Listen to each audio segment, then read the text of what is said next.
The red dust of Wyoming territory hung thick in the morning air, carried on winds that had blown across the Badlands since time immemorial.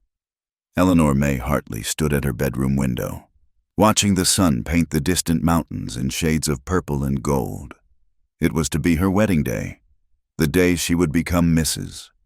Thomas Whitmore, wife to the son of the wealthiest rancher in 3 counties. She pressed her palm against the cool glass, steadying herself against the flutter of nerves in her stomach. Below, she could see the townspeople already gathering, their Sunday-best clothes dark spots against the dusty main street. The year was 1889, and Silver Creek was a town that thrived on 2 things, cattle and gossip.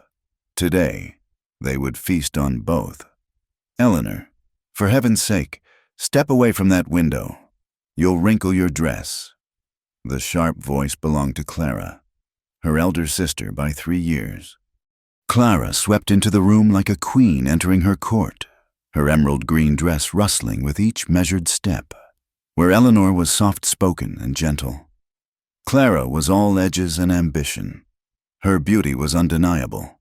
Raven hair that caught the light like polished obsidian, eyes the color of sage honey, and a figure that turned heads from here to Cheyenne. "I was just looking," Eleanor murmured, turning from the window. Her own reflection in the mirror seemed pale in comparison to her sister's vibrancy. Eleanor's beauty was quieter, wheat-colored hair that fell in gentle waves, eyes like the summer sky, and a face that spoke of kindness rather than conquest. Clara circled her sister, adjusting a fold here, smoothing a ribbon there. "You should count yourself blessed," she said, her fingers lingering on the Belgian lace at Eleanor's collar. "Thomas Whitmore could have chosen any girl from here to San Francisco, yet he chose you." There was something in Clara's tone that made Eleanor's skin prickle, like the air before a thunderstorm. She met her sister's gaze in the mirror. "Thomas chose me because he loves me." A smile played at Clara's lips, but it didn't reach her eyes. "Love," she repeated, as if tasting the word. "How quaint."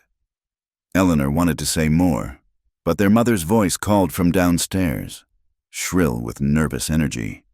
"Girls, the Reverend will be here within the hour." The Hartley home was modest compared to the Whitmore ranch, but Mother had done her best to make it presentable. Wildflowers filled every available vessel, their sweet scent mingling with the aroma of fresh bread and roasted meat. Father had even whitewashed the front fence, though everyone knew the dust would reclaim it within a week. As Eleanor descended the stairs, she caught sight of the portrait that hung in the parlor, her grandparents, who had come west in '49 with nothing but determination and dreams. They had built something from nothing in this unforgiving land. Today, Eleanor would secure their legacy by marrying into prosperity. The morning progressed in a blur of preparations. Neighbor women fluttered about like chickens, clucking over arrangements and whispering behind their hands. Eleanor caught fragments of their conversations. "Quite a catch for the Hartley girl." Sister must be beside herself with envy. "Heard the Whitmore ranch runs 5,000 head of cattle." Through it all, Clara remained at Eleanor's side, her presence both comforting and somehow unsettling. As the clock neared 11, Eleanor found herself in the small room behind the church, her hands trembling as she held her bouquet of prairie roses and sage. "Nervous?" Clara asked, appearing in the doorway like a specter. "Wouldn't you be?" Eleanor managed a weak smile. Clara moved closer, her perfume, something French and far too expensive for a schoolteacher's salary, filling the small space. "Eleanor," she began, her voice dropping to barely above a whisper. "There's something I must tell you." Eleanor's heart began to race. "What is it?" "Last night, after the rehearsal dinner." Clara paused, her eyes glittering with an emotion Eleanor couldn't name. "I saw Thomas at the saloon. Many men visit the saloon. Clara, it means nothing. He wasn't alone." Clara's hand found Eleanor's arm, her grip surprisingly strong.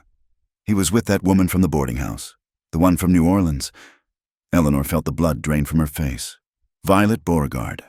Everyone knew about her, with her painted lips and low-cut dresses, You're mistaken. Thomas would never. Would he not? Clara's voice held a strange note of triumph. Men are weak creatures. Sister, even the best of them. Before Eleanor could respond, the church bells began to ring. It was time. She pushed past Clara, her mind spinning with doubt and confusion. Surely Clara was wrong. Thomas loved her. He had courted her properly for 6 months, had spoken to father, had promised her a life of comfort and respect. But as Eleanor entered the church, she noticed the whispers beginning even before she reached the altar. The Reverend stood at the front, his face grave. Her parents sat in the front pew, her mother's handkerchief already pressed to her lips. And Thomas was nowhere to be seen. Minutes stretched like hours. The whispers grew louder. Eleanor stood at the altar, her bouquet shaking in her hands. As the truth began to dawn, behind her, she heard Clara's voice, pitched perfectly to Carrie. "Oh, Eleanor, I've just heard the most dreadful news. Mr. Whitmore's foreman just arrived. It seems Thomas left town this morning, and, oh, I can hardly say it, he wasn't alone." Eleanor turned, her wedding dress suddenly feeling like a shroud. Clara stood in the church doorway, a letter in her hand, her face a mask of sisterly concern that didn't quite hide the satisfaction in her eyes. "He left this," Clara continued, gliding forward. "Addressed to you," with numb fingers. Eleanor took the letter. Thomas's handwriting, once so dear to her, now seemed foreign and cold. "Eleanor, by the time you read this, I will be gone. I cannot explain my actions except to say that the heart wants what it wants, and mine has found its true desire. I pray you will find happiness. T.W." The paper fluttered from Eleanor's fingers like a dying bird. The church erupted in a chaos of voices, but all Eleanor could hear was the rushing of blood in her ears. Through the haze of her shock, she saw Clara bend to retrieve the letter, saw the small, secret smile that curved her sister's lips. And in that moment, with her world crashing down around her, Eleanor understood. The perfume that was too expensive. The late nights Clara claimed to spend grading papers. The way she had looked at Thomas during Sunday dinners, her eyes hungry as a coyote's. "Where?" Eleanor's voice came out as a croak. "Where did they go?" Clara's eyes widened in feigned innocence. "Why, sister, whatever do you mean?" But Eleanor saw the truth written in every line of Clara's beautiful, treacherous face. Her sister hadn't just stolen her groom. She had orchestrated the entire tragedy, had played Eleanor like a fiddle at a barn dance. The good people of Silver Creek would talk about this day for years to come. How Eleanor May Hartley had stood at the altar in her grandmother's wedding dress, abandoned and humiliated. How the wealthy Thomas Whitmore had run off in the night like a common thief, stealing not just a bride's hopes, but a whole family's honor. But what they would remember most was the moment Eleanor lifted her chin, straightened her spine, and walked out of that church with her head held high, leaving behind the wreckage of her dreams and the sister who had betrayed her.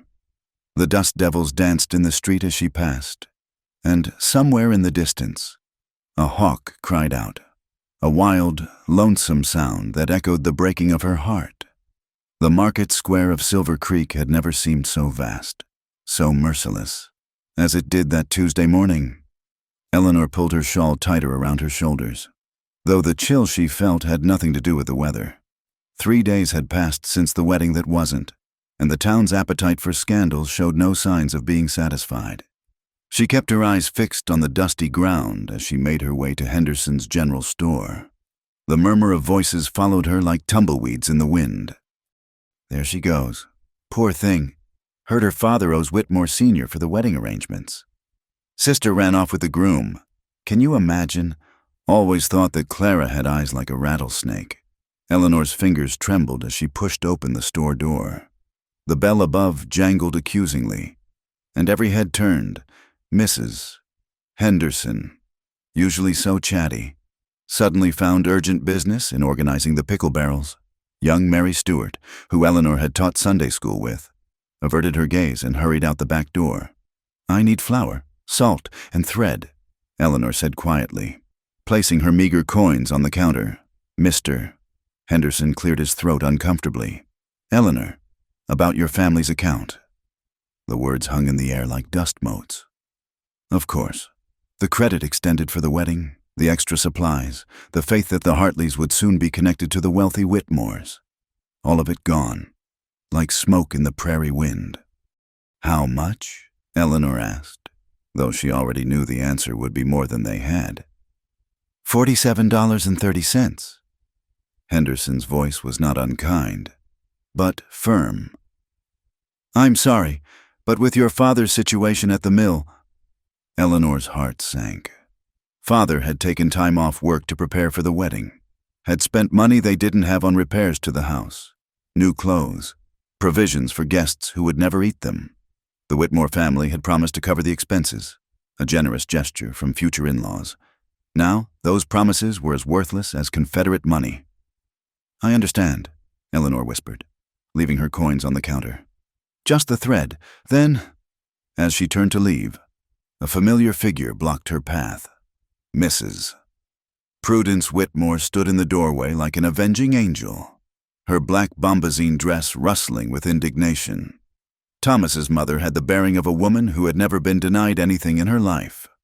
"Miss Hartley," she said, her voice cutting through the store like a blade. "I trust you received my husband's letter regarding the breach of contract." Eleanor felt every eye in the store upon her. No, I haven't been home." "Then let me summarize. The considerable expenses incurred for a wedding that did not take place must be repaid.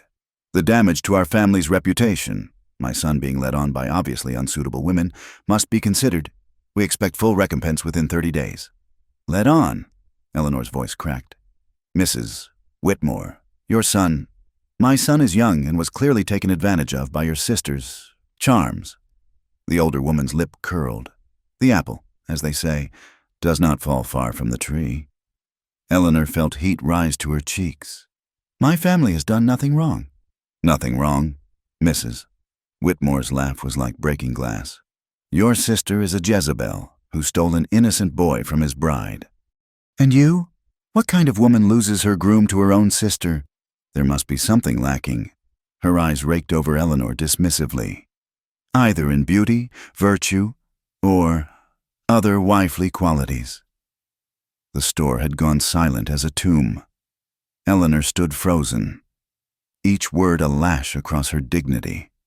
She wanted to scream the truth, that Thomas had courted Clara in secret, that her sister had played them all for fools. But what good would it do? The Whitmores held the power in Silver Creek. Their word was law. Their version of events would become history. Eleanor fled the store, Mrs. Whitmore's threats following her into the street. She walked blindly, not caring where her feet took her, needing only to escape the suffocating judgment of the town. The sun beat down mercilessly, and dust devils danced mockingly in her path. She found herself at the edge of town, where the buildings gave way to scrub brush and the vast emptiness of the territory. The old cottonwood tree by Miller's Creek offered shade, and Eleanor collapsed beneath it, her carefully maintained composure finally cracking. "Ma'am? Miss Hartley?" The voice was deep, gentle. Eleanor looked up through her tears to see a man standing a respectful distance away, holding the reins of a bay mare. She recognized him vaguely, one of the workers from the Whitmore ranch, tall and lean, with hands that spoke of honest work and eyes the color of sage honey, nothing like Thomas's pampered softness. "I'm sorry," Eleanor said, wiping hastily at her cheeks. "I didn't mean to. I'll go. No need to apologize for seeking shade on a hot day," the man said. He had an accent she couldn't quite place. Not quite Southern, not quite Western. "Name's Luke Morrison. I worked at the Whitmore stables." "Worked?" Luke's jaw tightened. "Quit this morning. Couldn't stomach the lies being spread about, well, about your situation." Eleanor studied him more closely. His clothes were worn but clean, his boots mended with careful stitches. Everything about him spoke of pride despite poverty, dignity despite station. "You hardly know me. Mr. Morrison." Why would you give up employment on my account? Luke was quiet for a moment, looking out over the endless prairie. I was there the night they left, he said finally. Saw Mr. Thomas loading his carriage. Saw who was with him. It wasn't right, what they did, and it's not right, what the town's doing to you now. Fresh tears threatened, but Eleanor held them back. Right and wrong seemed to matter very little in Silver Creek. Maybe.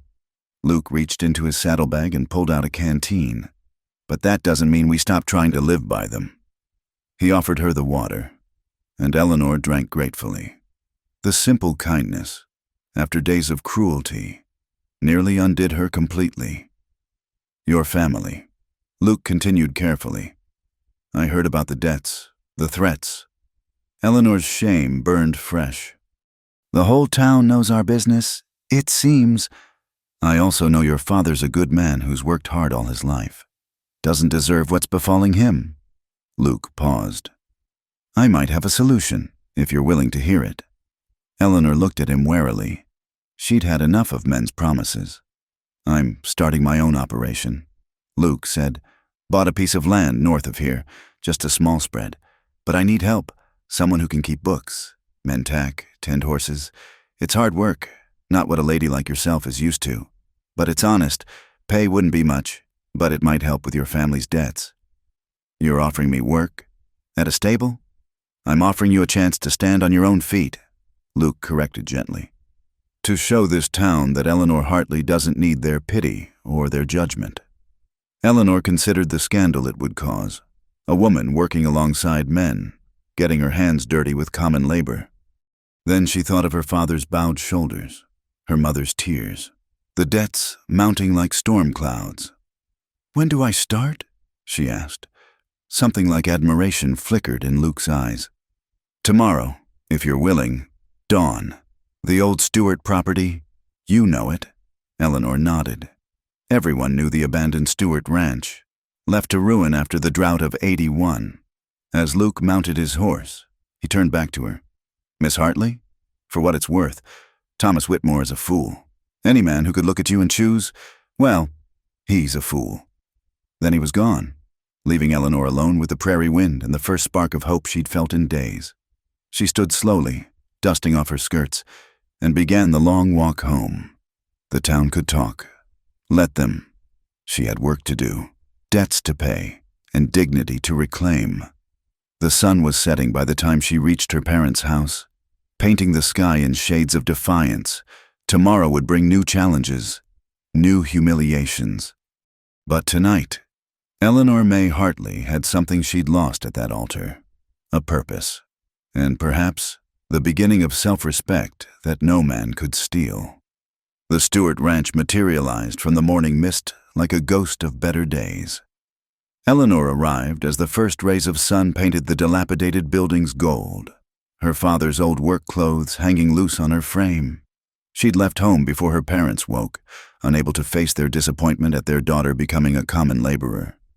Luke was already there, pitchfork in hand, mucking out what remained of the stable. He looked up at her approach, and something like approval crossed his weathered features. You came, he said simply. I said I would. Eleanor lifted her chin, daring him to comment on her appearance. The men's trousers she'd hemmed the night before, the work shirt that had seen better decades, the sturdy boots she'd found in the attic. Good. Luke gestured to the stable. We've got 6 horses arriving this afternoon. Bought them cheap from a failed outfit heading back east. They'll need tending, and this place needs to be ready. Eleanor surveyed the devastation. The stable roof leaked daylight through a dozen holes. Stall doors hung crooked on rusty hinges. Years of neglect had left mountains of old hay rotting in corners, and the smell was enough to water her eyes. Where do we start? She asked.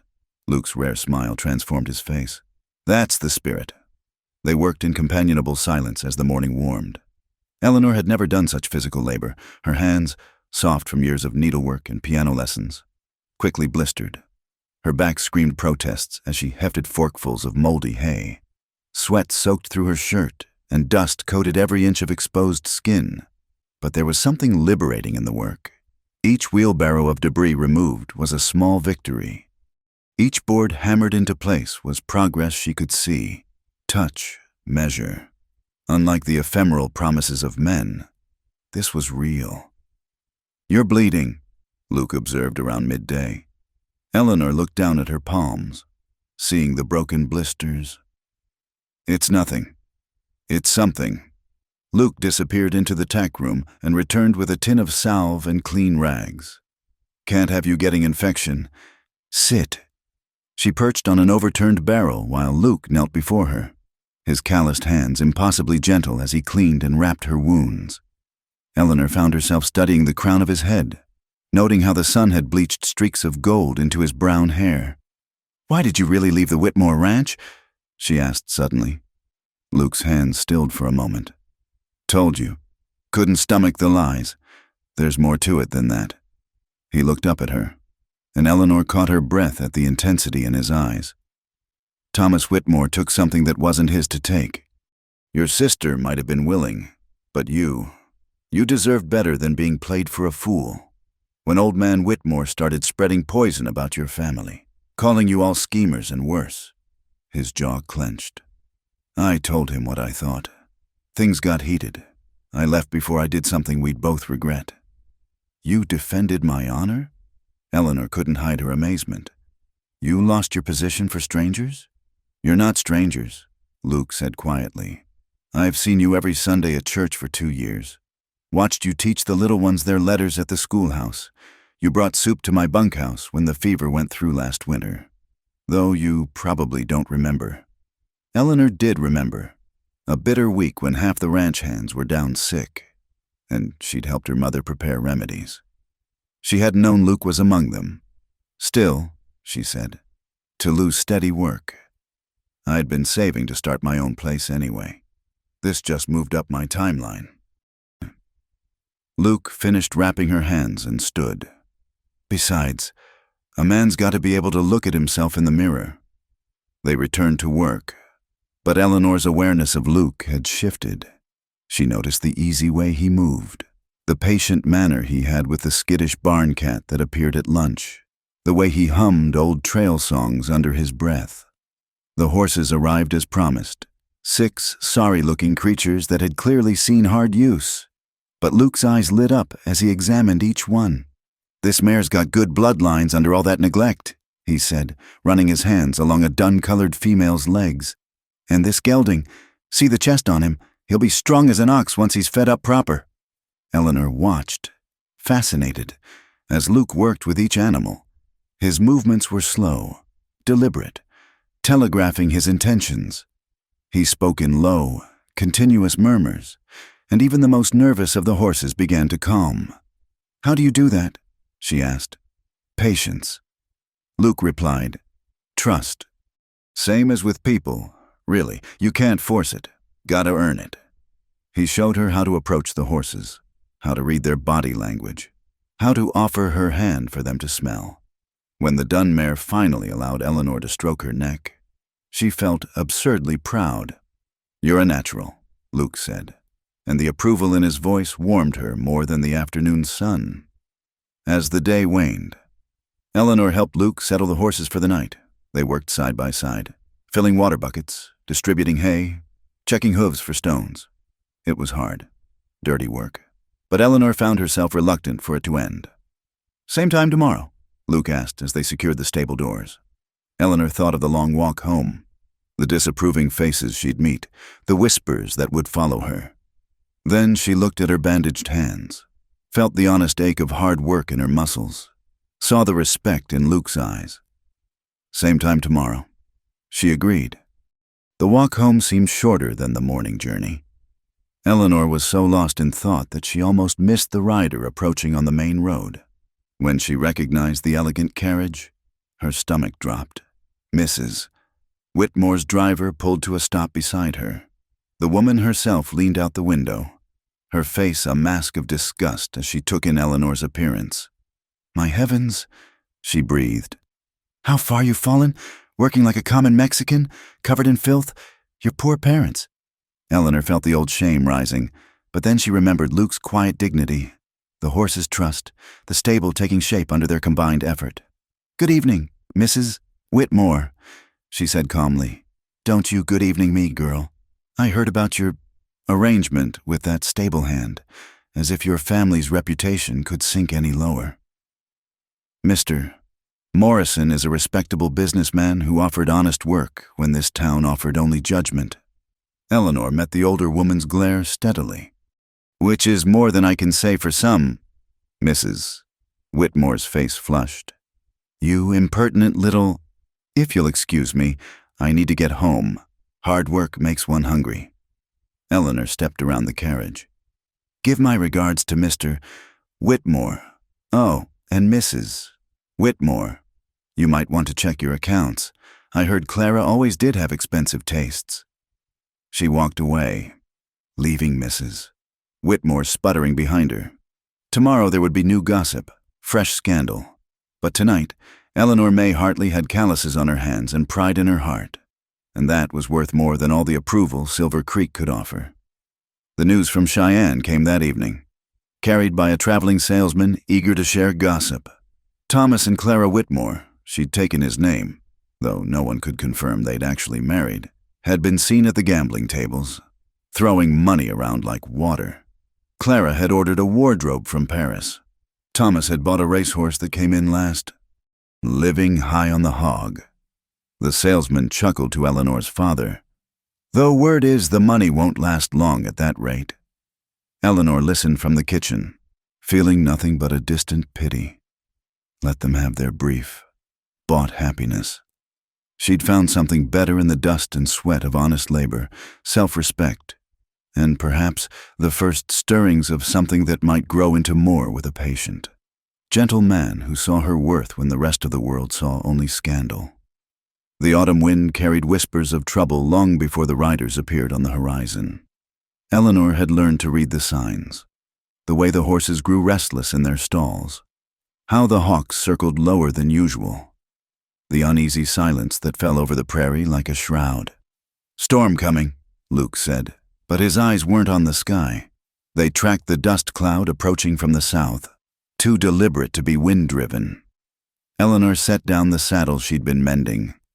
In the 6 weeks since she'd started working at the ranch, she'd developed instincts of her own. How many? 4, maybe 5 riders.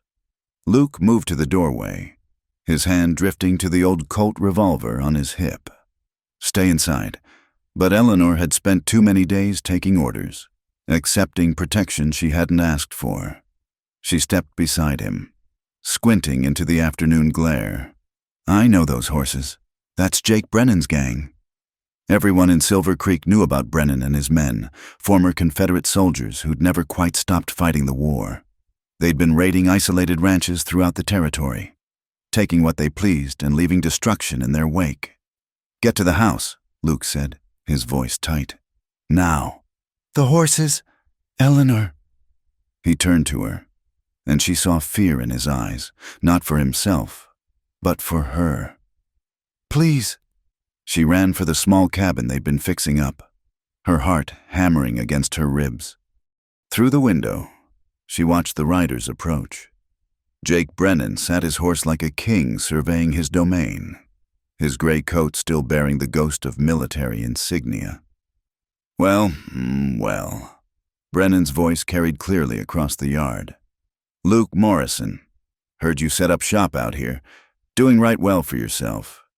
From the looks of it. Just getting by." Luke replied evenly. "What brings you boys out this way?" "Neighborly concern." Brennan dismounted, his men following suit. They spread out, casual but strategic, cutting off escape routes. "See, we've been hearing things about how the high and mighty Whitmores got taken for fools, about debts and broken promises. Makes folk wonder if maybe the Whitmores aren't as untouchable as they think." Eleanor pressed closer to the window, ice forming in her veins. They weren't here for random theft. They were scouting, planning something bigger. "The Whitmores' business is their own," Luke said. "Maybe so." Brennan's smile was sharp as a blade. "But a smart man pays attention to shifting winds. The Whitmore Ranch has got fat on other folks' sweat. Might be time for a little redistribution. One of Brennan's men had wandered toward the stable. Nice horses you got here, Morrison. Shame if something happened to them. That's close enough, Luke warned. The temperature seemed to drop 10 degrees. Eleanor could see Luke's muscles coiled, ready for violence, but he was outnumbered 4-1. She looked around the cabin frantically, her eyes landing on her father's old hunting rifle mounted above the fireplace. Now, no need for unpleasantness, Brennan said, though his hand had drifted to his own weapon. We're reasonable men, just need supplies for the road, some grain for our horses, maybe a few provisions. Times are hard. I've got nothing to spare, Luke replied. That's so. Brennan's eyes drifted to the cabin, and Eleanor shrank back from the window. Living out here all alone, are you? Must get lonely, though I heard tell you've got yourself some company these days. The Hartley girl, isn't it? The one who got jilted? Luke's stance shifted almost imperceptibly, but Eleanor caught it, the way his weight moved to the balls of his feet, ready to spring. Miss Hartley works here during the day. Nothing improper about it. Never said there was. Brennan's grin widened. Though folks do talk, pretty thing like that. Working in a stable, getting her hands dirty, makes a man wonder what else she might be willing to do for coin. The crack of Luke's fist against Brennan's jaw was loud as a gunshot. The outlaw leader stumbled back, blood streaming from his split lip, as his men reached for their weapons. Stop! Eleanor burst from the cabin, the rifle raised to her shoulder. Everyone just stop! The scene froze, Luke with his fists raised, Brennan spitting blood, 4 guns half drawn from holsters.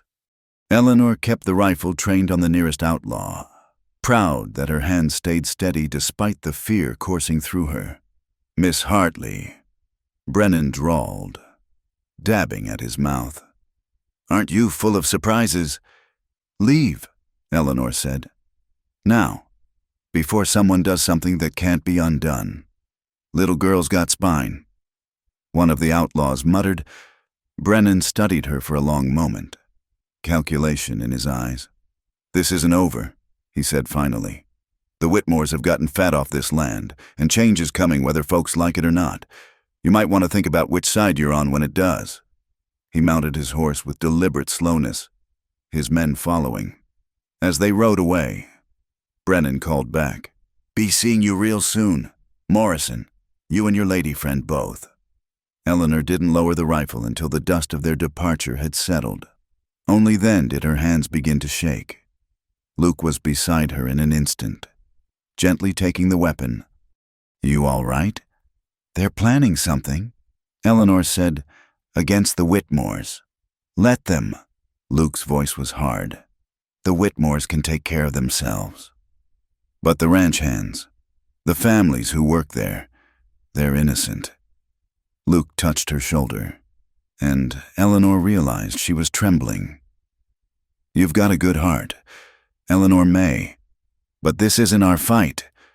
She wanted to argue, but exhaustion was setting in as the adrenaline faded. Luke guided her inside, settling her in the chair by the fireplace. He busied himself making coffee, the domestic ritual soothing in its normalcy. You defended my honor, Eleanor said quietly. Again, Luke's back was to her as he worked. Any man who'd stand by while a woman was insulted isn't worth the powder to blow him up. Still, you took a risk. He turned, 2 tin cups in his hands. Some risks are worth taking. Their fingers brushed as she accepted the coffee, and Eleanor felt that spark again, the one she'd been trying to ignore for weeks. It was different from what she'd felt with Thomas, deeper and steadier, like a river running beneath the surface. We should warn someone, she said, trying to focus on practical matters. About Brennan's plans. Who'd listen? The sheriff's in Whitmore's pocket. He won't care about the ramblings of a disgraced woman and a nobody stable hand. The truth of it stung. Then what do we do? We prepare. Luke moved to the window, scanning the darkening horizon. I'll start sleeping in the stable. Keep watch. You should stop coming here for a while, until this blows over. No. The word came out sharper than Eleanor intended. I won't be driven off by threats and intimidation. I've had enough of that to last a lifetime. Luke looked at her with something like wonder. You've changed these past weeks. Have I? Eleanor considered it. Or maybe I'm just finally becoming who I was meant to be. The wind picked up outside, rattling the window panes. Somewhere in the distance, a coyote howled, a lonely, defiant sound. Eleanor thought of Clara and Thomas in their gilded cage in Cheyenne, spending money that would soon run out. She thought of the townspeople with their whispers and judgment, the Whitmores with their threats and superiority. Then she looked at Luke, steady and true as the mountains, offering his protection not as ownership but as partnership. In that moment, with danger circling like wolves and the night pressing close, Eleanor felt more at home than she ever had in her parents' parlor or at Thomas's side. I should go, she said, though leaving felt like tearing away a part of herself. Mother will worry. Luke walked her to the door. Eleanor, be careful. Brennan doesn't make idle threats. She turned at the threshold, looking up at him in the lamplight. Neither do I. Something shifted in his expression, and for a breathless moment, Eleanor thought he might kiss her. Instead, he reached out and tucked a strand of hair behind her ear, his touch feather-light. Until tomorrow, then, he said softly. Eleanor walked home through the gathering darkness, the ghost of his touch warming her more than her coat. Behind her, she knew Luke would stand watch through the night, protecting what they'd built together. The thought filled her with a fierce tenderness that had nothing to do with the girlish fantasies she'd harbored for Thomas. This was something real, forged in sweat and struggle, tested by hardship, and whatever storm was coming, from Brennan, from the town, from the complicated tangle of their growing feelings, Eleanor knew she'd weather it. She was done running from who she was meant to be. The November rain had turned Silver Creek's main street into a river of mud when Clara returned. Eleanor saw her first from the milliner's window, a bedraggled figure in a once fine traveling dress now torn and stained, struggling with 2 heavy carpet bags. For a moment, Eleanor didn't recognize her own sister. The proud beauty who had swept away in Thomas's carriage was gone. In her place stood a hollow-eyed woman whose beauty had turned sharp and desperate, like a blade worn thin from too much use. Eleanor's first instinct was to duck out the back door, to avoid this confrontation she'd imagined 100 times, but something in Clara's defeated posture held her in place. She watched her sister attempt to hail a passing wagon, only to be ignored by drivers who clearly recognized her, against her better judgment. Eleanor stepped into the street. Clara! Her sister spun around, and Eleanor caught her breath at the change. Clara's face was gaunt, her famous complexion sallow. Dark circles ringed her eyes like bruises. Eleanor! Clara's voice cracked on the name. I didn't know where else to go. Where's Thomas? A bitter laugh escaped Clara's lips. Thomas? Oh, he's in Denver. Or was it San Francisco? I lost track after he cleaned out our accounts and disappeared with that actress from the variety show. Eleanor felt no satisfaction at this news, only a weary kind of pity. Come inside. You're soaked through. She led Clara into the milliner's back room, where Mrs. Patterson kept a small stove burning. The older woman took one look at the situation and discreetly withdrew, though Eleanor knew the story would be all over town within the hour. Clara sank into a chair, water pooling around her ruined boots. I suppose you hate me. I suppose I should. Eleanor poured tea from the pot on the stove, her movements careful and deliberate. But hate takes energy I don't have to spare. So practical now. Clara accepted the cup with shaking hands. The gossips were right about that much. Eleanor Hartley, working in a stable, wearing men's clothes. Mother nearly fainted when she heard, Mother survived. We all did. Eleanor sat across from her sister. No thanks to you. Clara flinched. I know what I did was, do you? Eleanor's control finally cracked. "Do you know what you did? Father lost his position at the mill because of the scandal. Mother can't show her face at church. The Whitmores tried to take our house for the wedding debts until Luke helped us negotiate a payment plan. You didn't just steal my fiancé. Clara, you nearly destroyed our family." Tears streaked down Clara's cheeks, leaving tracks in her powder. "I loved him, or I thought I did. He was so charming, so attentive. He said things, made promises. To you and me both. But he chose me." Clara's old pride flickered briefly. "In the end, he chose me. And how did that work out?" Clara's face crumpled. "He spent everything, every cent of his inheritance, every dollar I'd saved." The gambling was bad enough, but the women, there were always women. When I confronted him, he laughed, said I should have known what I was getting when I stole him from you. Eleanor studied her sister, really looked at her for the first time in months, beneath the ruin of her beauty. Clara was still the girl who had braided Eleanor's hair before school, who had split her last piece of candy during the lean years, who had sung her to sleep when thunderstorms shook their little house. "Where will you go?" Eleanor asked quietly. "I don't know. I have nothing. No money, no prospects, no reputation." Clara's laugh was hollow. "Turns out being beautiful isn't worth much when everyone knows you're a homewrecker." Eleanor made a decision she knew she might regret. "Luke and I need help at the ranch. The work is hard and the pay is small, but it's honest. You could stay in the old foreman's cabin." Clara's eyes widened. "You'd do that? After everything? I'm not doing it for you.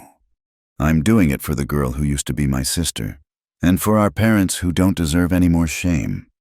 Eleanor stood, her tone businesslike. "There are conditions. You work like everyone else. No complaints, no dramatics, no trying to charm your way out of responsibilities, and you stay away from Luke." "Eleanor, I would never—" "Wouldn't you?" Eleanor's gaze was steady. "You'll forgive me if I don't take your word on that." Clara nodded, accepting the rebuke. "I understand." They made their way to the ranch as the rain tapered to a drizzle.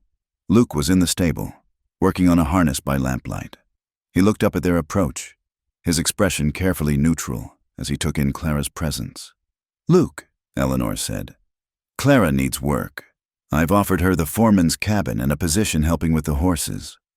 To his credit, Luke merely nodded. "Can you work?" "I can learn," Clara replied, some of her old hauteur creeping in. "Learning's not the same as doing—" Luke's assessment was blunt. "This isn't a finishing school. You pull your weight or you're gone." "I understand." Luke looked to Eleanor, a silent question in his eyes. She gave the slightest nod. "Cabin needs cleaning," he said finally. "Haven't used it since old Pete died 2 winters back. There's a broom and bucket in the tack room." As Clara trudged toward the cabin, shoulders bowed under the weight of her circumstances, Luke moved close to Eleanor. "You sure about this?" he asked softly. "No." Eleanor watched her sister struggle with the heavy cabin door. "But she's family, and maybe people deserve second chances. Not everyone does." "No," Eleanor agreed. "But I'm choosing to believe she might." Luke's hand found hers, a brief squeeze of support. "You've got a bigger heart than most would. Or I'm a fool." "Never that." His voice held such conviction that Eleanor felt warmth bloom in her chest. They worked together to help Clara settle in, though the proud beauty clearly struggled with the sparse conditions. The cabin was dusty but sound, with a narrow bed, a pot-bellied stove, and not much else. Clara stood in the middle of the single room, looking lost. "It's not the Palace Hotel," Eleanor said, not unkindly. "No." Clara ran her finger along the dusty mantle. "But it's more than I deserve." That night, as Eleanor prepared to leave, she found Clara standing outside, staring at the stars. The rain had washed the air clean, and the sky was brilliant with cold fire. "Do you remember?" Clara said softly. "When we were girls? How we'd wish on stars." "I remember. What did you wish for?" Eleanor considered. "Adventure, love, a life that mattered." And I wished for beauty and rich husbands. Clara's smile was rueful. I got what I wished for. You're getting what you wished for. Am I? Clara gestured toward the stable, where Luke was making his final rounds. Anyone can see how he looks at you, like you hung the moon. Thomas never looked at anyone like that. Not me, not you, not any of his conquests. Eleanor felt heat rise to her cheeks. We're friends, partners. Oh, Eleanor. For a moment, Clara sounded like her old self. You always were terrible at seeing what was right in front of you. Before Eleanor could respond, Luke emerged from the stable. I'll walk you home, he called, getting dark. As they set off down the familiar path, Eleanor felt the weight of the day settling on her shoulders. Luke walked close, their hands occasionally brushing. That was a kind thing you did, he said eventually. Or stupid. Maybe both. Most important things are. They paused at the crossroads where Luke always turned back. In the distance, the lights of Silver Creek twinkled like fallen stars. Eleanor thought of Clara in her sparse cabin, of the work that waited tomorrow, of the complicated tangle of forgiveness and caution she'd have to navigate. Luke, she began, then stopped, unsure how to voice the feelings building inside her. He waited, patient as always. The moonlight caught in his eyes, turning them silver. Thank you, she said finally, for understanding, for not making this harder than it had to be. Eleanor? He stepped closer, and her breath caught. There's something I should tell you, about Clara being here. You don't trust her. I know. I don't entirely trust her either.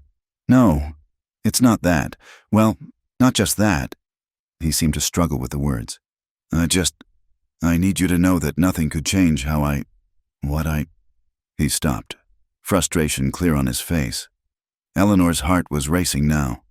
Hope and fear tangled together. What are you trying to say? She whispered. Instead of answering, Luke reached out and cupped her face in his calloused hands. Just that some things are worth waiting for, worth being sure of. And you're worth everything. He pressed a kiss to her forehead, gentle as a blessing, then stepped back. Good night, Eleanor May. Eleanor walked the rest of the way home in a daze, her skin tingling where he'd touched her, behind her. She knew Luke would return to his vigil, watching over the ranch and the complicated sisters sheltering there. Tomorrow would bring new challenges. Clara learning to work, the town's inevitable gossip, the ongoing threat of Brennan's gang. But tonight, Eleanor carried with her the promise in Luke's eyes, the tenderness in his touch. Her sister might have stolen the rich groom, but Eleanor was beginning to understand that what she'd found instead was worth infinitely more. Some things, as Luke said, were worth waiting for. The blizzard struck without mercy on the third night of December. Eleanor woke to the sound of wind howling like a wounded animal, rattling the windows of her parents' house with icy fingers.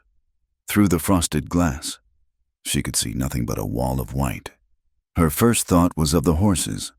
Her second was of Luke, despite her mother's protests.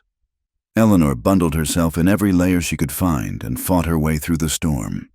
The wind cut through her clothes like knives, and several times she had to stop, pressing herself against buildings to catch her breath. What should have been a 20-minute walk stretched into an hour of struggle. She found chaos at the ranch. The stable doors had blown open, and snow was drifting inside. Luke was trying to herd the panicked horses back into their stalls, while Clara huddled uselessly in the doorway of her cabin. Eleanor! Luke shouted over the wind. What are you doing here? Helping! She grabbed a rope and moved to block the escape route of a wild-eyed mare. Together, they managed to get the horses secured, though not before both were battered by hooves and half frozen by the wind. The roof! Luke pointed upward, where a section of the stable roof was lifting with each gust. If we lose that, Eleanor understood immediately. Without the roof, the horses would freeze.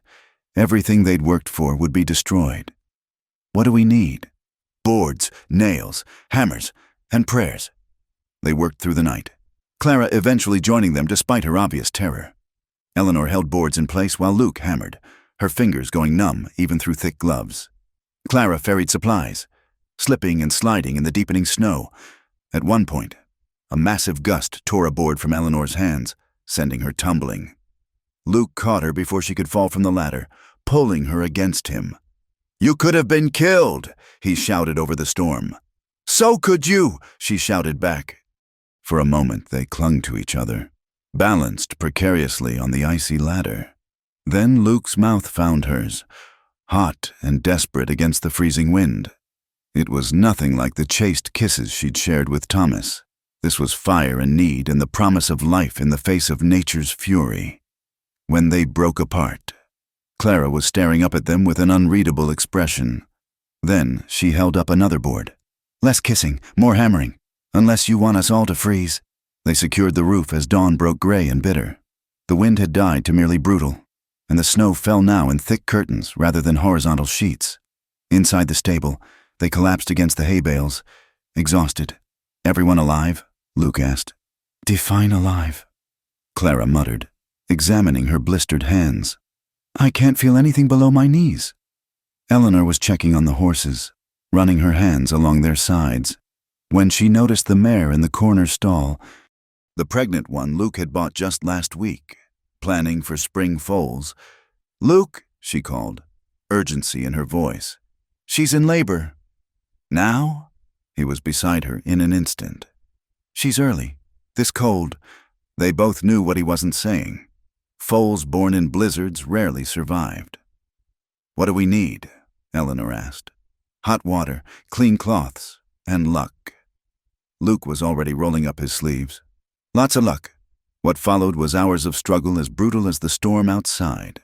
The mare was in distress. The foal turned wrong. Luke worked with infinite patience while Eleanor supported the mare's head, whispering encouragement. Even Clara helped, heating water on the small stove and keeping watch. "It's breech," Luke said finally, his face grim. "I need to turn it, but if I'm not careful..." Eleanor met his eyes. They could lose both mare and foal. "What do you need me to do?" "Hold her steady. Talk to her. Keep her calm." Eleanor pressed her face against the mare's neck, murmuring every soothing word she knew. She felt the mare's muscles bunch and strain, heard Luke's muttered prayers, tasted her own fear like copper in her mouth. Then, miraculously, the foal slid free, a tiny, perfect creature that lay still and lifeless in the bloody straw. "No," Eleanor breathed. But Luke was already working, clearing the foal's airways, rubbing its sides vigorously. "Come on," he muttered. "Come on, little one. Fight." The seconds stretched like hours. Then the foal sneezed, kicked, and drew its first shaky breath. Eleanor found herself crying, the tears freezing on her cheeks. Clara let out a whoop of joy. Luke's smile was like sunrise after the longest night. "It's a filly," he said, helping the baby find her feet. "A fighter, like her mama." They watched the foal take her first wobbling steps, searching instinctively for milk. The stable had warmed with their body heat in the small stove, becoming a pocket of life in the frozen world. "She needs a name," Clara said softly. It was the first genuinely warm thing Eleanor had heard her say since returning. "Hope," Eleanor said immediately. "We'll call her Hope." Luke's hand found hers, squeezing gently. Perfect. They stayed in the stable as the storm gradually wore itself out. Clara dozed in the corner, exhausted by the most physical work she'd likely ever done. Luke and Eleanor sat side by side, watching Hope grow stronger by the hour. "You kissed me," Eleanor said eventually. "I did. On a ladder. In a blizzard." Seemed like the thing to do at the time. Luke's voice held gentle humor. "Was I wrong?" Eleanor turned to look at him. This man who'd shown her what real strength looked like, what partnership could be, who'd kissed her like she was air and he was drowning. "No," she said simply. "You weren't wrong." He pulled her closer, and she rested her head on his shoulder. Outside, the wind was dying. Inside, new life nursed while old hurts began to heal. "I love you," Luke said quietly. the words falling into the peaceful silence like snowflakes. I've loved you since you walked into my stable in men's clothes. Chin up, ready to work. Maybe even before that. Eleanor's heart felt too large for her chest. Luke, you don't have to say anything. I just needed you to know. After tonight, after almost losing, he gestured to encompass the stable, the horses, everything they'd built. Life's too short and too uncertain not to speak the truth. Eleanor sat up, turning to face him fully. This man who'd given her work when she had nothing, who'd defended her honor, who'd kissed her in a blizzard and delivered new life in the midst of death. I love you too, she said, and felt the truth of it settle into her bones like coming home. Not like I thought I loved Thomas. This is deeper, stronger, real. Luke's eyes blazed with emotion. This time when he kissed her, it was slow and sweet and full of promise. A throat clearing made them spring apart. Clara stood nearby, a knowing smile on her face. Don't stop on my account, she said. Though you might want to know the snow's stopped. We'll have half the town here soon to check on damage. She was right. As the morning progressed, neighbors began arriving, some to check on their own interests, others offering help. To Eleanor's surprise, many were kind, especially when they saw what the three of them had accomplished. Saved the whole stable in that storm. Old Mr., Jameson said admiringly. That takes grit. Miss Eleanor was up on the roof with Luke. Clara told anyone who'd listen. Hammering boards in the worst of it, and she helped deliver the fold too. Eleanor noticed her sister's subtle campaign, painting Eleanor as a heroine, herself as a humbled helper. It was perhaps the kindest thing Clara had ever done for her. By afternoon, the sun had emerged, turning the snow-covered landscape into a glittering wonderland. Hope was nursing strongly, and all the horses had survived. They'd lost some supplies and would need repairs, but they'd weathered the worst. As Eleanor finally prepared to head home, Luke walked her to the edge of the property. The snow muffled all sound, creating a private world for just the two of them. What happens now? Eleanor asked. Now we rebuild what needs rebuilding. We raise horses. We face whatever comes next. He took her mittened hands in his.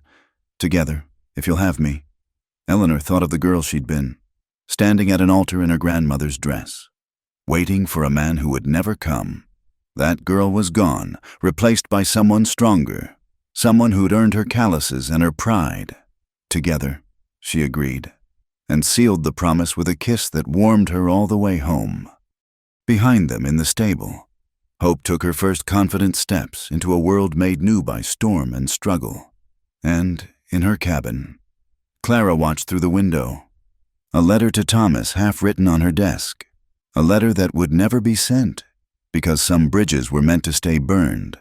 The storm had passed, leaving clarity in its wake, and in that clarity, love, real love, tested by blizzard and birth, stood ready to grow toward spring. Spring arrived like a blessing across the Wyoming territory, painting the grasslands in shades of green and gold. The air carried the scent of wildflowers and new beginnings, and everywhere Eleanor looked, life was returning to the land. She stood in the meadow behind the stable, watching Hope gambol on legs now strong and sure. The young filly had survived her harsh beginning to become the ranch's darling, following Eleanor around like a devoted dog whenever she was let out to pasture. She's going to be something special, Luke said, joining Eleanor at the fence. His presence still sent warmth through her, even after months of working side by side. She already is, Eleanor replied, smiling as Hope attempted to chase a butterfly. Clara says she has your stubbornness and my optimism. Speaking of Clara, Luke nodded toward the stable, where Eleanor's sister was working with one of the newer horses. The transformation in Clara over the winter months had been remarkable. Her hands were now rough with honest work, her face tanned from the sun, and she'd traded her elaborate hairstyles for a simple braid. More importantly, the calculating gleam in her eyes had been replaced by something Eleanor hadn't seen since they were children. Contentment. She's become a real hand, Luke observed. Never thought I'd say that about Clara Hartley. She's trying to make amends. Eleanor said softly, in her own way. Luke's arm came around her waist, a gesture that felt as natural as breathing now. And you, have you forgiven her? Eleanor considered. I'm learning to. Forgiveness isn't a single moment. It's a choice you make every day. That's my wise woman, Luke murmured against her hair. They were interrupted by the sound of approaching horses. Eleanor shaded her eyes, recognizing the lead rider with a jolt of unease. Jake Brennan. But something was different. Gone was the swagger, the predatory confidence. He rode slumped in his saddle, one arm bound in a dirty sling. Luke stepped protectively in front of Eleanor as Brennan reined up at the fence. Morrison, Brennan said, his voice lacking its usual edge. Miss Hartley? State your business, Luke said coldly. Brennan dismounted awkwardly, favoring his injured arm. Came to warn you, and to apologize, I suppose. Eleanor exchanged surprised glances with Luke. Warn us about what? The Whitmores. They hired guns from Denver, professional types. Brennan spat in the dust. Seems young Thomas ran up debts with the wrong people. They're coming to collect, and they don't much care who gets hurt in the process. Why tell us? Luke's skepticism was evident. Brennan's laugh was bitter. Because they shot me when I wouldn't join them. Because the Whitmore boy destroyed my cousin's daughter the same way he did Miss Eleanor here. Because maybe I'm tired of being the villain in everyone's story.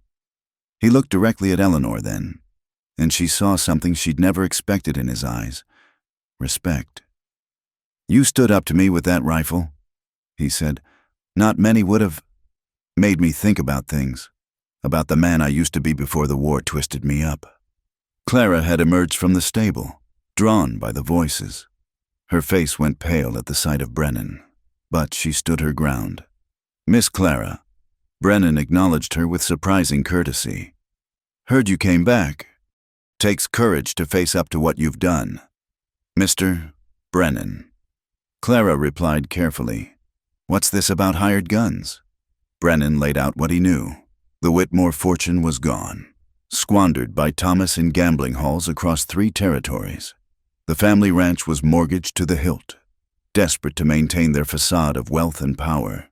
They'd struck a deal with some unsavory creditors, used the ranch to move stolen cattle and goods in exchange for having their debts cleared. But that's not the worst of it, Brennan continued. They're planning to pin it all on you folks if things go south. Make it look like you've been the ones rustling cattle, running illegal operations. They figure with your reputation already ruined.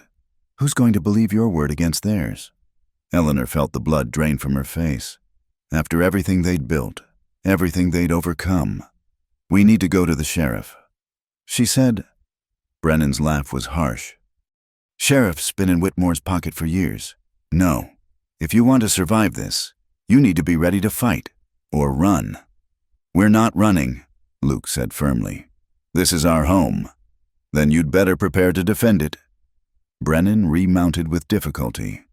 The hired guns will be here within the week. I've told you what I know. What you do with it is your business. He started to ride away, then turned back. Morrison, you've got something good here, something clean and honest. Don't let them take it from you. After Brennan left, the 3 of them stood in stunned silence. Finally, Clara spoke. It's my fault, she said quietly. If I hadn't run off with Thomas, if I hadn't been so selfish. Stop, Eleanor said firmly.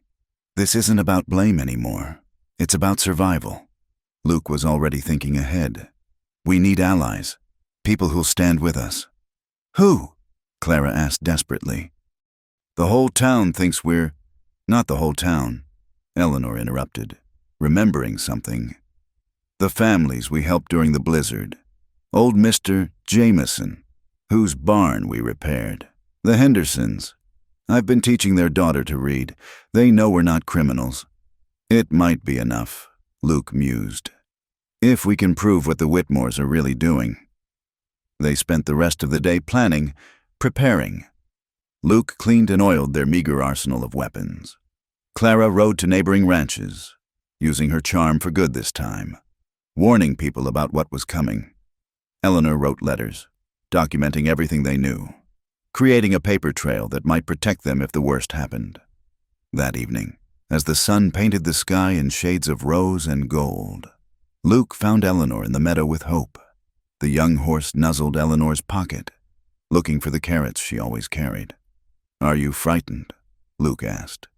"Terrified," Eleanor admitted, "but also angry. We've worked too hard to let them destroy us now."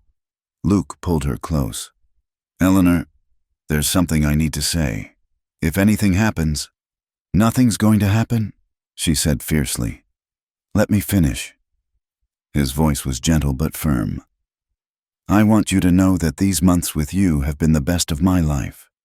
You've made me believe in things I'd given up on: love, family, future." Eleanor's eyes filled with tears. "Luke Morrison, don't you dare talk like you're saying goodbye." "I'm not. I'm saying hello to the rest of our lives." He dropped to one knee in the spring grass, pulling out a simple silver ring. "Eleanor May Hartley, will you marry me? Not for money or position or because it's expected, but because I love you with everything I am." Eleanor looked down at this man who'd given her so much more than Thomas ever could have: respect, partnership, true love tested by hardship and strengthened by trust. "Yes," she whispered, then louder, "Yes." Luke slipped the ring onto her finger, then rose to kiss her as Hope danced around them, sensing their joy. From the stable, they heard Clara whoop with delight. "When?" Eleanor asked when they finally broke apart. "Tomorrow, if you'll have me, before whatever storm is coming hits. I want to face it with you as my wife." Eleanor thought of her grandmother's wedding dress, packed away after that horrible day. She thought of the elaborate ceremony that had been planned, the disappointment that had followed. "Tomorrow," she agreed. "But Luke, I want to be married in my work clothes, in the stable where we built our life together, with just Clara and whoever else wants to witness it. No fancy dress, no false promises, just us, as we really are." Luke's smile was brighter than the setting sun. "That's my girl." They walked back to the stable hand in hand, Hope following like a blessing. Clara met them at the door, tears streaming down her face. "I'm happy for you," she said simply. "Truly happy. And Eleanor, I'll stand with you both. Whatever comes, it's time I started protecting you for a change." That night, as Eleanor lay in her narrow bed at home, she touched the simple ring on her finger and thought about the strange paths life took. Her sister had stolen the rich Groom, but the humble stable boy had given her the kind of love money couldn't buy. Tomorrow she would marry Luke Morrison in a stable instead of a church, in work clothes instead of silk, with honest friends instead of society's elite. And despite the danger approaching, despite all they'd lost and all they still might lose, Eleanor had never felt richer in her life. Spring had come to the prairie, and with it, the promise that love could grow in even the harshest ground, if tended with patience, courage, and truth. The letter arrived on a Tuesday morning, carried by a dust-covered rider who didn't wait for a response. Clara's hands trembled as she read it aloud in the stable where Eleanor was braiding Hope's mane for the spring fair. "Dear Eleanor," Clara read, her voice steady despite her shaking hands. "I pray this letter finds you well. I write to you from a boarding house in Boston, where I have spent these past months reflecting on the wrongs I have done to you and our family. The guilt weighs upon me daily, as it should. I know I deserve no forgiveness, but I felt compelled to reach out one final time." Eleanor set down her brush, giving her sister full attention. Luke paused in his work nearby, listening. Clara continued, "You should know that Thomas abandoned me just as he would have abandoned you, though I suspect you are no longer surprised by this. What may surprise you is that I am grateful for it. His desertion forced me to look honestly at the person I had become, selfish, vain, willing to destroy my own sister for a man who valued neither of us. I have found work here as a governess to a widower's children. It is honest work, though I suspect I am learning more from the children than they from me. They teach me daily about unconditional love and the value of simple joys." Clara's voice cracked slightly as she read on. I hear through mutual acquaintances that you have married Mr. Morrison and that your ranch prospers. This brings me more joy than you might believe. You found true love while I chased an illusion. You built something real while I grabbed at shadows. Eleanor reached for Luke's hand, their wedding rings catching the morning light. 6 months had passed since their simple ceremony in this very stable, with Clara as witness and a handful of true friends to celebrate with them. The threats from the Whitmores had come to nothing. Their own debts had caught up with them first, forcing them to sell the ranch and leave the territory in disgrace. I am enclosing a bank draft for $300. Clara read. It is not much compared to what my actions cost our family, but it is honestly earned and freely given. Consider it a wedding gift, shamefully late, or perhaps the first payment on a debt I can never fully repay. Eleanor gasped. $300 was a fortune, enough to buy new breeding stock, repair the barn properly, perhaps even expand their operations. Clara's voice softened as she reached the letter's end. I do not ask for forgiveness, only that you might one day remember that you once had a sister who loved you, even when she forgot how to show it. Be happy, Eleanor. You deserve all the joy this life can offer. Your sister, if I may still claim that title. Clara. The stable fell silent except for the gentle sounds of horses shifting in their stalls. Eleanor took the letter from Clara's hands, reading it again herself, then carefully folding it. Will you write back? Clara asked quietly. Eleanor looked at her sister, no longer the vain beauty who had stolen her fiancé, but a woman who had learned the value of honest work and genuine relationships. Clara had stayed through the crisis with the Whitmores, had worked tirelessly beside them, had proven herself in ways Eleanor never expected. We'll write back, Eleanor said, emphasizing the plural. Together. That evening, as the sun painted the prairie in shades of gold and crimson, Eleanor and Luke walked their expanded property.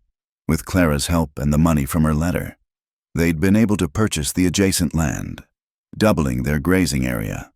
Hope followed them like always, now grown into a magnificent mare who would soon be bred to produce the next generation of Morrison horses. Do you ever think about how different life might have been? Luke asked, his arm comfortable around Eleanor's waist. If Thomas had shown up at the church, if Clara hadn't interfered, Eleanor considered. I'd probably be in some fancy house in Cheyenne, hosting tea parties and slowly dying inside. That's a grim picture, but accurate. Eleanor turned to face him, her hands resting on his chest. I would have had money, position, everything a woman is supposed to want, and I would have been miserable. And now? Eleanor gestured to their land, their horses, their simple but solid home. Now I have dirt under my nails and hay in my hair. I work from dawn to dusk. I've been kicked by horses and caught in blizzards. She smiled. And I've never been happier. Luke kissed her then, slow and sweet under the endless sky. When they parted, he rested his forehead against hers. Her sister stole the rich groom, but the humble stable boy gave her the kind of love money can't buy. You're not a stable boy anymore, Eleanor corrected. You're a rancher, a successful one. And you're not the jilted bride. You're my partner, my wife, the strongest woman in Wyoming territory. They were interrupted by Clara calling from the house. Dinner's ready. And if you two are done being romantic, we have that contract to review for the army horses. Eleanor laughed. Her sister had developed quite a head for business, negotiating deals that would have made their father proud.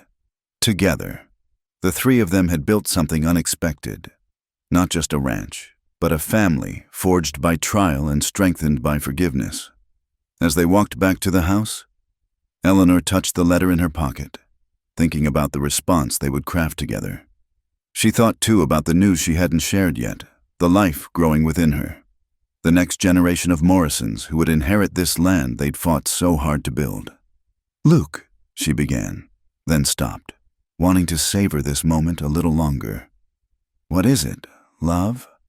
Just thank you for seeing who I really was when everyone else saw only scandal, for giving me work when I had nothing, for loving me when I barely loved myself. Luke stopped walking, turning her to face him. Eleanor Morrison, you've got it backwards. You're the one who saved me, gave me something to fight for, something to build toward. Before you, I was just existing. Now I'm living. From the house, Clara called again, impatience creeping into her voice. They laughed and quickened their pace, hands linked, hearts full. The sun was setting over the Morrison ranch, painting their simple paradise in shades of gold. Inside the sturdy house, dinner waited. Outside, their horses grazed peacefully in pastures they'd earned with sweat and determination. And somewhere in Boston, a letter of forgiveness would soon arrive, completing a circle of redemption that had begun with betrayal but ended with grace. Eleanor had learned that the best revenge wasn't living well. It was living honestly, building something real with your own hands, and choosing love that was earned rather than bought. Her sister had stolen the rich groom, but Eleanor had gained so much more: self-respect, true partnership, and a love that grew stronger with each passing season. As she entered her home, surrounded by the family she'd chosen and built, Eleanor knew that some prices were too high to pay, and some gifts too precious to be purchased. The love she'd found in a dusty stable, with a patient man who saw her worth, was beyond any treasure the Whitmores could have offered, and that was worth more than all the money in the world. Thank you so much for listening to this story. Where are you enjoying this tale of love and redemption in the Wild West? Please subscribe to the From Wild West channel and share your thoughts in the comments below. We'd love to hear where you're listening from and what you thought of Eleanor and Luke's journey.